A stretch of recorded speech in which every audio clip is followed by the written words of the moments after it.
Lisa Branford waited at the diner until closing time, but Sarah never arrived. At 10:45 p.m., Lisa called the McKinley house, her voice tight with concern. Thomas answered, the television still playing in the background, his brothers having departed an hour earlier. "Mr. McKinley, it's Lisa. I'm at the diner and Sarah never showed up. We were supposed to meet at 9 Ma." The worry was immediate and visceral, a cold fist clenching around Thomas's heart. "She left here around 8:30, he said, already reaching for his car keys. "I'll drive over and look for her." By midnight, Thomas had driven every street between their home and the diner 3 times. Margaret sat by the phone, calling Sarah's friends one by one, her fingers trembling as she dialed each number. By 1 a.m. they had contacted the police. By morning, half the town was searching, calling Sarah's name through the park, down by the creek, across the railroad tracks. The dawn broke clear and mild, the spring beauty oblivious to the growing desperation. Dew glistened on lawns where volunteers gathered, clutching paper cups of coffee from the diner, which had reopened early to serve as an unofficial command center. Pastor Williams from First Presbyterian offered a brief prayer before the search parties dispersed, heads bowed in the morning light. "Please, Lord, bring Sarah back to her family. Keep her safe in your hands until we find her." Officer Daniel Brennan was new to the Millfield Police Department in 1994, just 26 years old, with less than 2 years on the force. Sarah's disappearance was his first major case. He arrived at the McKinley house at 7:15 a.m. on April 18th, notebook in hand, dark circles already forming under his eyes from the overnight shift. Brennan was tall and rangy, with close-cropped brown hair and a serious demeanor that made him seem older than his years. He'd grown up in Granville County, studied criminal justice at Indiana State, and returned home with dreams of eventually joining the FBI. Millfield was meant to be a stepping stone, a place to gain experience before moving on to bigger departments, bigger cases. He parked his patrol car in front of the McKinley house, noting the crowd of neighbors already gathered on the lawn. Inside, he found Margaret sitting rigid at the kitchen table, her hands wrapped around a mug of untouched tea, while Thomas paced the living room, stopping periodically to peer out the front window as if expecting to see Sarah walking up the path at any moment. "We'll find her," Brennan promised Margaret, not knowing how hollow those words would sound in the years to come. He pulled out his notebook, flipped to a clean page, and began asking the questions he'd been trained to ask. When was Sarah last seen? What was she wearing? Did she have any reason to leave town unexpectedly? Any boyfriends, problems at school, arguments with family members? The McKinleys answered each question with increasing desperation, as if the right response might magically bring their daughter home. No, Sarah didn't have a boyfriend. Yes, she was doing well in school. No, there had been no arguments. She was happy about graduate school, excited about her future. There was no reason, no conceivable reason, for her to vanish between her front door and the diner 6 blocks away. While Brennan interviewed the parents, other officers canvassed the neighborhood. Had anyone seen Sarah walking down Maple Street? Had anyone noticed unusual vehicles, unfamiliar faces, anything out of the ordinary on that warm Sunday evening? The answers were consistently negative. In a town where strangers were immediately noticed, no one had seen anything unusual. Sarah had simply disappeared into the quiet spring night. The initial investigation focused on the most obvious paths. Had Sarah run away? Not likely. Her car was still in the driveway, her bank account untouched, her half-packed suitcase sitting on her bed. Was there a boyfriend no one knew about? Friends and classmates all said the same thing. Sarah was focused on her studies, looking forward to graduate school. Had she been taken by a stranger? Millfield had no history of violent crime, but everyone remembered the case of Jessica Harmon, who disappeared from neighboring Granville County in 1991 and was never found. Flyers appeared on telephone poles and store windows. Sarah's senior portrait smiling out beneath bold black letters, "Missing." The local radio station, WMIL, interrupted regular programming with descriptions and updates. The Oast Cold Case, Indiana, the disappearance of Sarah McKinley. The phone rang at 2:37 a.m. Margaret McKinley had been asleep for barely 3 hours, but her hand instinctively reached for the receiver before the second ring. For 26 years, every late-night call had started the same spiral of hope and dread. This time was different. Detective Brennan's voice was steady, deliberate. "Margaret, we found him." 3 words that collapsed decades into seconds. The kitchen clock ticked in the background, as Margaret's free hand gripped the edge of her nightstand, knuckles white against the worn oak. "Are you certain?" she whispered, her voice caught between disbelief and the desperate need to believe. 100%, Brennan replied. DNA doesn't lie. Outside, rain streaked down the windows of her small ranch house in Millfield, Indiana, the same house where she'd raised her daughter, Sarah. The same windows Sarah had looked through on April 17, 1994, the last time Margaret saw her alive. The detective was still speaking, something about warrants and arrests, but Margaret's mind had already drifted to the family photo that sat on her dresser, Sarah smiling in her graduation cap, flanked by her uncles, one arm around each. One of those arms belonged to a murderer. "We're bringing him in now," Brennan said. Charles confessed. Charles, her brother-in-law, the man who had helped organize search parties, the man who had sat at her kitchen table every anniversary of Sarah's disappearance, holding her hand while they waited for news that never came, until tonight. The rain intensified, drumming against the roof with an irregular rhythm that matched Margaret's heartbeat. She reached for the lamp beside her bed, her fingers trembling as they found the switch. Warm light spilled across the faded floral wallpaper she and Thomas had chosen when they first moved in.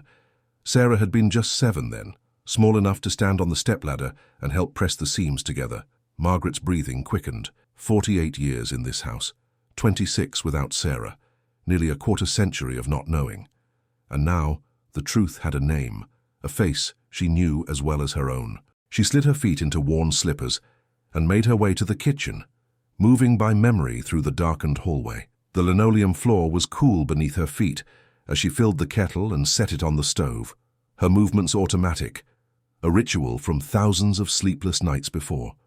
She took down the ceramic mug Sarah had made in 9th grade art class, its glaze uneven, the handle slightly crooked. Margaret had never used any other cup during her midnight vigils. As steam began to rise from the kettle, she glanced at the calendar hanging beside the refrigerator.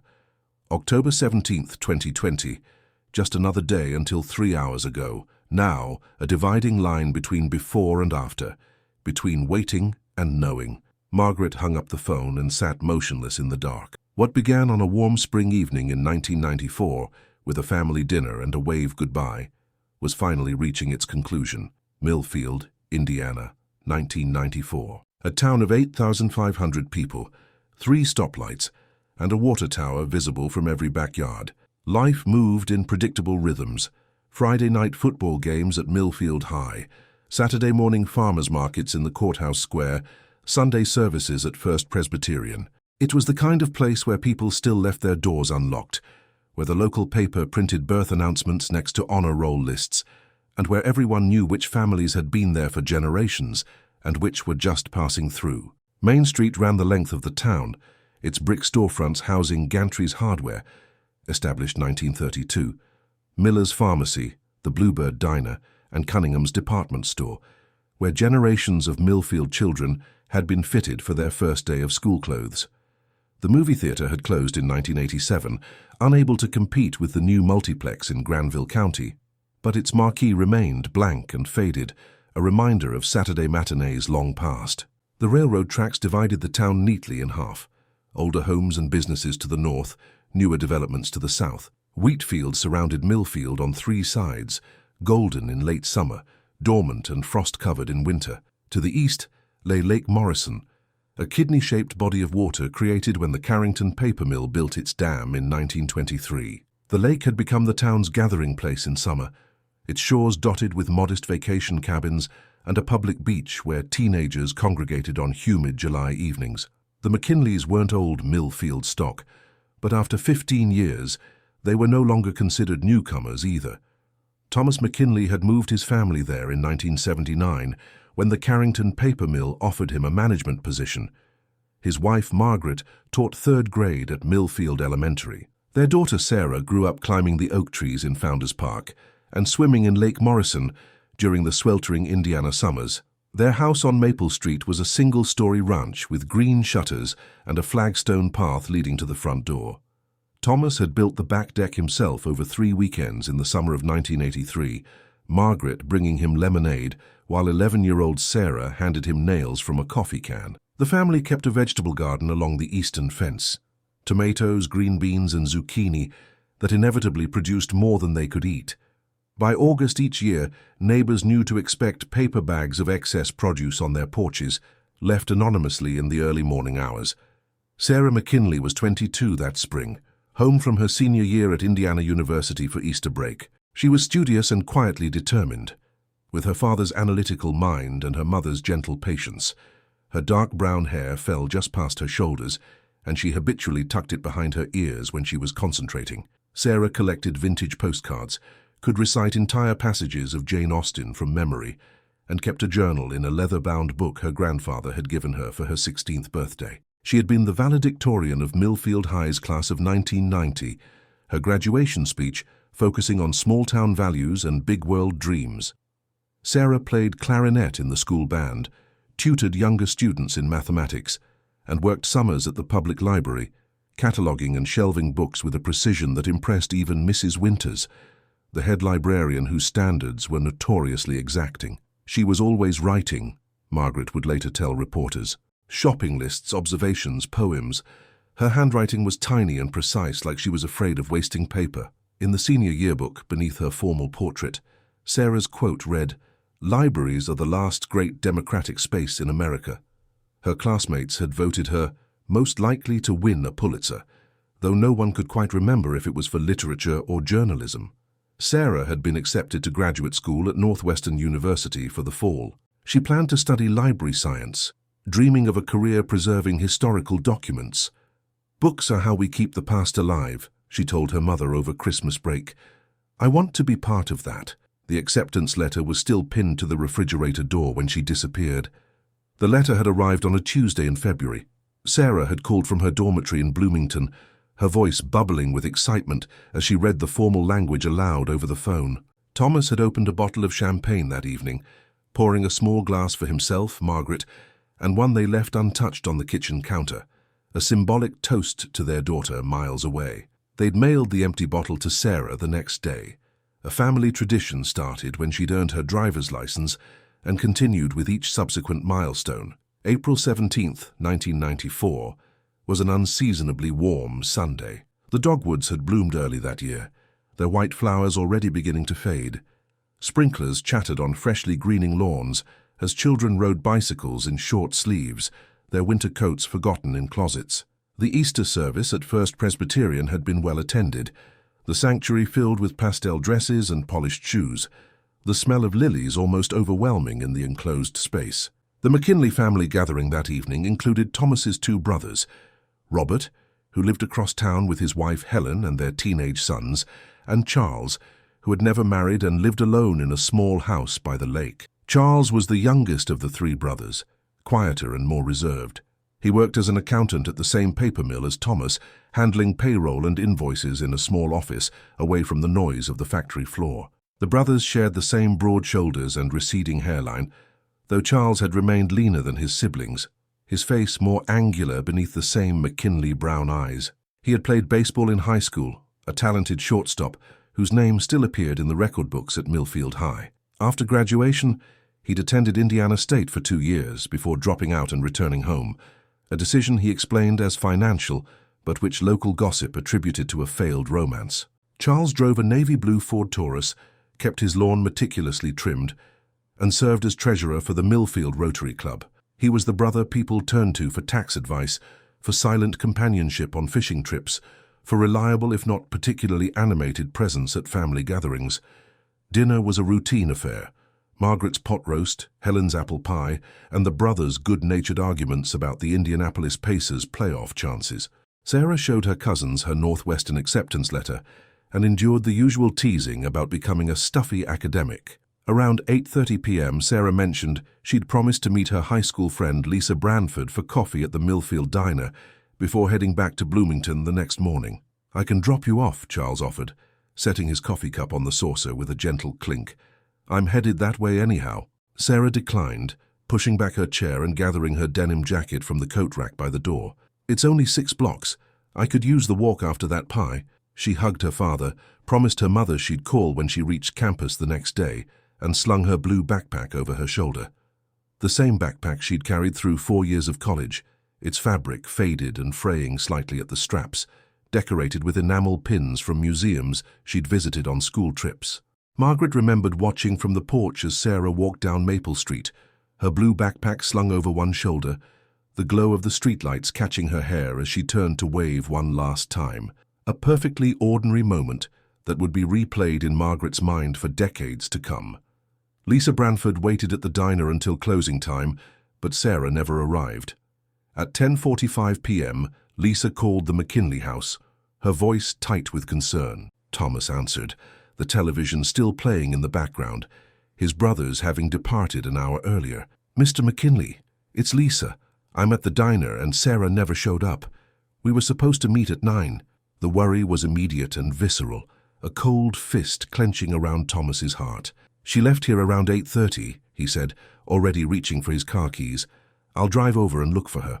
By midnight, Thomas had driven every street between their home and the diner 3 times. Margaret sat by the phone calling Sarah's friends one by one, her fingers trembling as she dialed each number. By 1 a.m., they had contacted the police. By morning, half the town was searching, calling Sarah's name through the park, down by the creek, across the railroad tracks. The dawn broke clear and mild, the spring beauty oblivious to the growing desperation. Dew glistened on lawns where volunteers gathered, clutching paper cups of coffee from the diner, which had reopened early to serve as an unofficial command center. Pastor Williams from First Presbyterian offered a brief prayer before the search parties dispersed, heads bowed in the morning light. "Please, Lord, bring Sarah back to her family. Keep her safe in your hands until we find her." Officer Daniel Brennan was new to the Millfield Police Department in 1994, just 26 years old, with less than 2 years on the force. Sarah's disappearance was his first major case. He arrived at the McKinley house at 7:15 a.m. on April 18th, notebook in hand, dark circles already forming under his eyes from the overnight shift. Brennan was tall and rangy, with close-cropped brown hair and a serious demeanor that made him seem older than his years. He'd grown up in Granville County, studied criminal justice at Indiana State, and returned home with dreams of eventually joining the FBI. Millfield was meant to be a stepping stone, a place to gain experience before moving on to bigger departments, bigger cases. He parked his patrol car in front of the McKinley house, noting the crowd of neighbors already gathered on the lawn.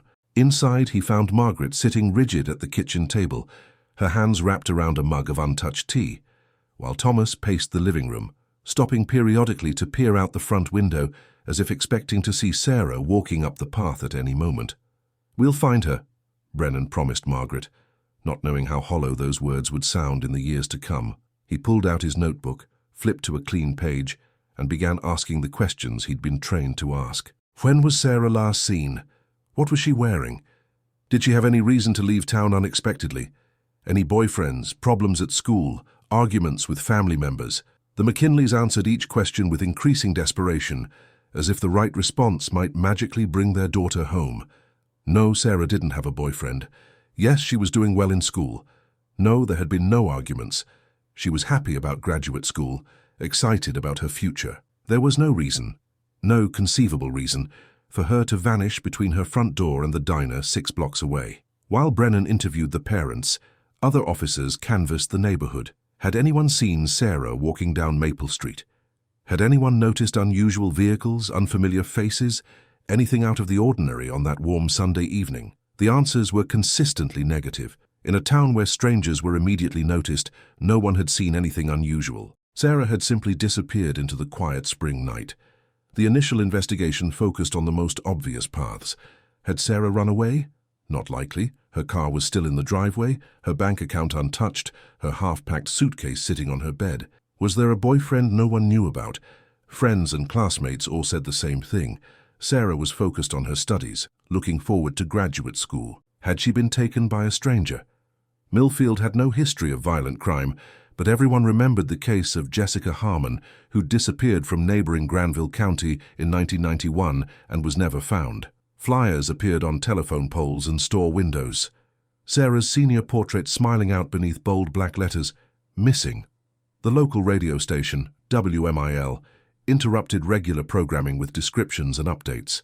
The Millfield Gazette ran the story above the fold, the headline stark and unsettling, in a paper usually dominated by agricultural reports and town council meetings.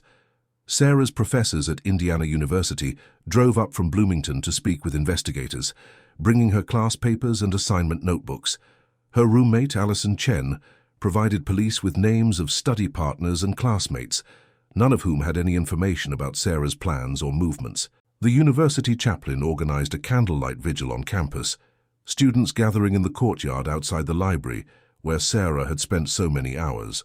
On the third day, as search teams combed increasingly remote areas around Millfield, a volunteer found Sarah's blue backpack in a drainage ditch 2 miles from the McKinley house, in the opposite direction from the diner. The discovery sent a ripple of excitement and dread through the search parties. The backpack was partly submerged in muddy water, its contents soaked but intact. Sarah's wallet containing her student ID, driver's license, and $47 in cash. Her house keys.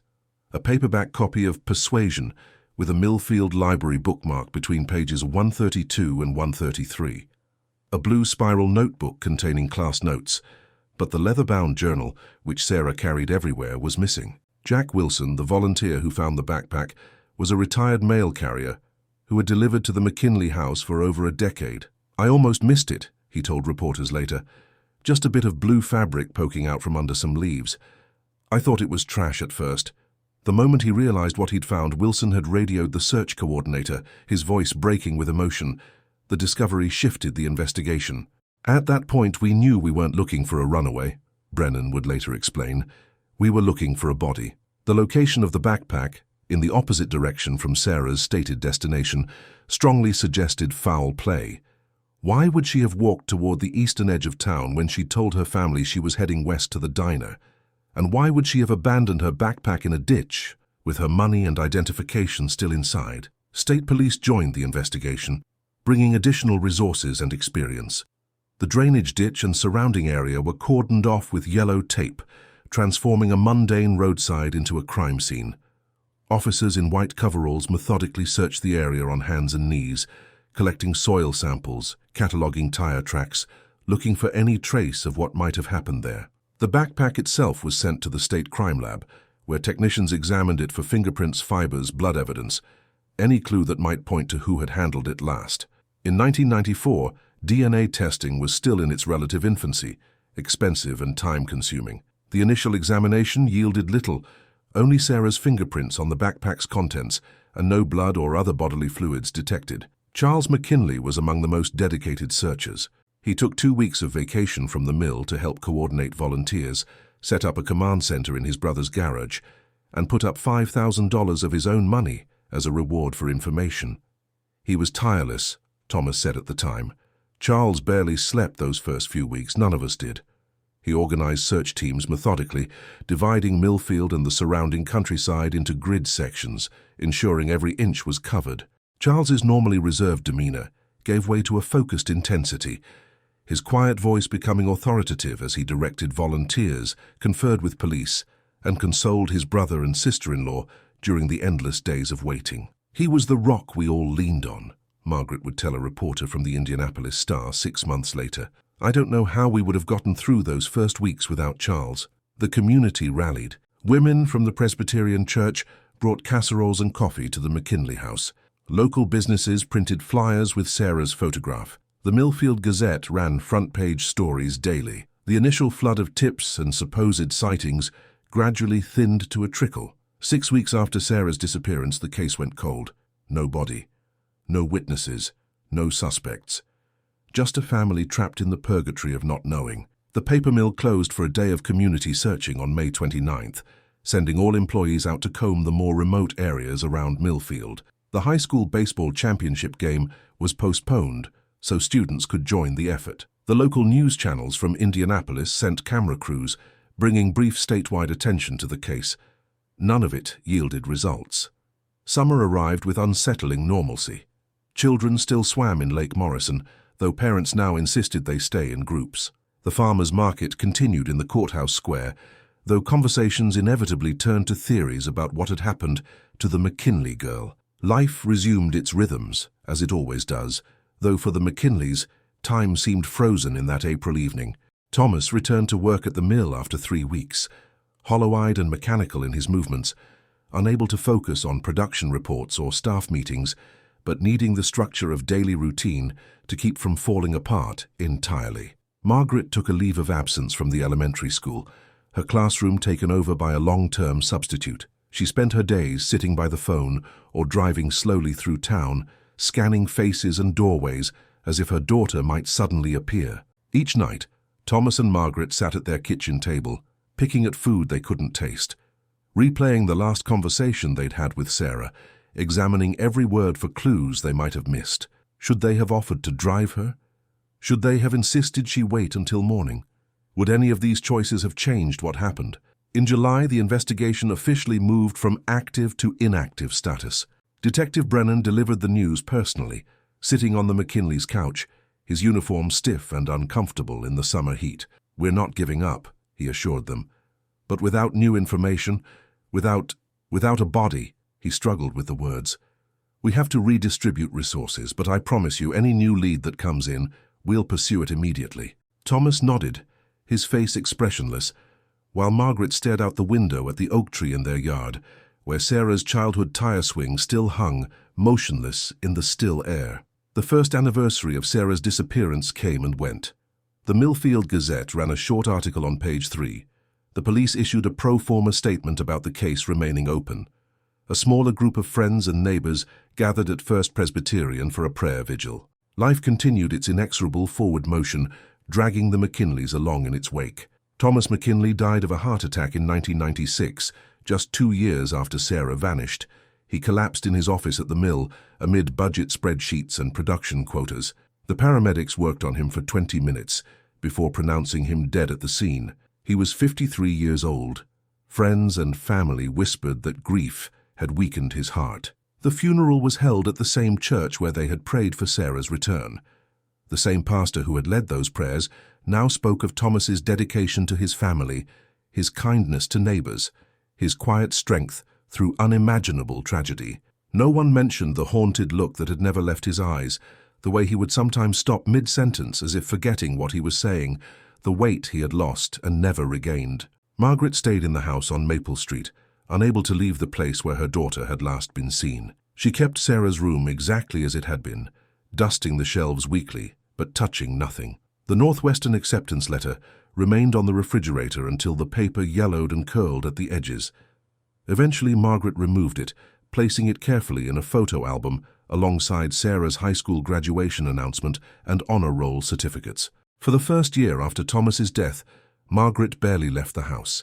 Neighbors brought groceries and checked in daily, worried about the silent, diminished woman who had once been the cheerful heart of their community. Pastor Williams visited weekly, sitting with Margaret in her living room, sometimes in complete silence, sometimes listening as she spoke haltingly about her husband, her daughter, the life that had dissolved around her like sugar in hot water. Charles stepped in after his brother's death, helping Margaret with house repairs and driving her to appointments. He managed Thomas's modest estate, ensuring the mortgage continued to be paid and the utilities remained connected. He mowed the lawn and trimmed the hedges, refusing Margaret's attempts to pay him for his time. Every April 17th, he brought flowers to place on the small stone memorial the town had erected in Founders Park. The polished granite bore Sarah's name, her birth date, and the words, "Beloved daughter never forgotten." There was no death date, only a dash leading to empty space, the visual representation of the family's suspended grief. Charles was the one constant, Margaret would later tell investigators. When everyone else eventually moved on, he kept Sarah's memory alive. The years passed. Millfield changed slowly, as small towns do. The paper mill closed in 2002, putting 300 people out of work. The company cited foreign competition and rising costs, but locals blamed the closure on corporate consolidation, another small town's livelihood sacrificed to quarterly profit reports. The massive brick building stood empty at the edge of town, its windows broken one by teenagers with nothing better to do, its walls gradually covered with graffiti. A bypass redirected highway traffic around the town center, and Main Street businesses struggled to survive without the steady stream of travelers stopping for gas, meals, or overnight stays. The old courthouse was converted into a community college satellite campus. Dollar stores replaced family-owned shops. Farmland was sold to developers who built cookie-cutter subdivisions with names like Whispering Pines and Lakeside Estates. Robert McKinley and his family moved to Ohio in 2005, after Helen was offered a teaching position at a community college there. Their departure was another small death for Margaret, the loss of her nephews who had Sarah's smile, the distance from her last remaining family connection. She and Robert spoke monthly by phone, conversations that grew increasingly brief and formal as the years separated them not just geographically, but emotionally. Only Charles remained, still living in his lakeside house, still working part-time as a bookkeeper for local businesses, still checking in on his widowed sister-in-law. He brought Margaret dinner every Sunday evening, a tradition he had started after Thomas's funeral and maintained with unwavering consistency. They would eat at her kitchen table, Charles filling the silence with gentle updates about town news, careful to avoid subjects that might trigger painful memories. Margaret aged quietly, her brown hair turning silver, her posture gradually stooping, her movements slowing. She volunteered at the Presbyterian Church thrift shop 3 mornings a week, sorting donated clothing and arranging display shelves with the same precision she had once applied to her 3rd-grade classroom. She joined a book club at the library, though she never contributed much to the discussions. On Saturday mornings, she visited Thomas's grave at Millfield Cemetery, placing fresh flowers and speaking softly to the headstone. Officer Brennan became Detective Brennan, then Lieutenant Brennan. He married a kindergarten teacher from the elementary school, had 2 daughters, bought a 2-story house on Elm Street. He coached Little League and served on the town council. Sarah's file never closed, but it gathered dust on a shelf as more immediate cases demanded attention. Every few years, something would spark renewed interest. A similar disappearance in a neighboring county, a prison confession that proved false, a new forensic technique that might be applied to the scant evidence. Each time, Brennan would reopen the file, reread the witness statements, re-examine the photographs of Sarah's backpack lying in the drainage ditch. Each time he would eventually return the file to its shelf, no closer to answers than he had been that April morning in 1994. In 2008, investigators revisited the drainage ditch where Sarah's backpack had been found. New technologies had made ground-penetrating radar more accessible to smaller police departments, and Brennan had secured a grant to search several locations related to cold cases. For 2 days, technicians in white coveralls pushed the equipment over the ground in careful grids, the monitors displaying the layered density of soil and rock beneath. They found nothing but old drainage pipes and the scattered remains of small animals. In 2011, when the mill property was being redeveloped into condominiums, construction workers discovered human remains near the old loading docks. Work halted immediately, and the site became a crime scene. For 3 agonizing days, Margaret waited for identification results, sitting by her phone in the same kitchen where she had waited for news of Sarah 17 years earlier. The bones belonged to a male transient who had died of exposure in the 1980s, years before Sarah's disappearance. The construction resumed, and Margaret continued her quiet life of measured expectations. In 2014, on the 20th anniversary of Sarah's disappearance, a true crime podcast series featured the case in a 2-hour episode titled The Girl on Maple Street. The producers interviewed Margaret, Brennan, former classmates and neighbors. They reconstructed the timeline, examined the evidence and speculated about various theories. The episode brought a brief flurry of attention to Millfield and a handful of tips that led nowhere. The hardest part was the hope, Margaret confessed during her interview for the podcast. Every time the phone rang, every time there was a knock at the door, I thought, this is it. This is when I find out what happened to my daughter. After 20 years, you'd think it would get easier. It doesn't. The podcast producers edited out Margaret's longest pauses, the moments when she seemed to drift away mid-sentence, her gaze fixing on some middle distance, as if she might glimpse Sarah there. They kept her description of the last time she saw her daughter. The blue backpack, the wave goodbye, the glow of the streetlights catching in her hair. Margaret had rehearsed these details so many times over the years that they emerged polished and precise, like stones worn smooth by constant handling. The series brought renewed public interest in the case. For several weeks, flowers appeared anonymously at the memorial in Founders Park. Letters arrived at the police department from amateur sleuths offering theories and suggestions. A psychic from California called the Millfield Gazette, claiming to have had visions of Sarah near water and train tracks, geographic features so common to the area as to be meaningless. Eventually, the interest faded, and Millfield returned to its quiet routine.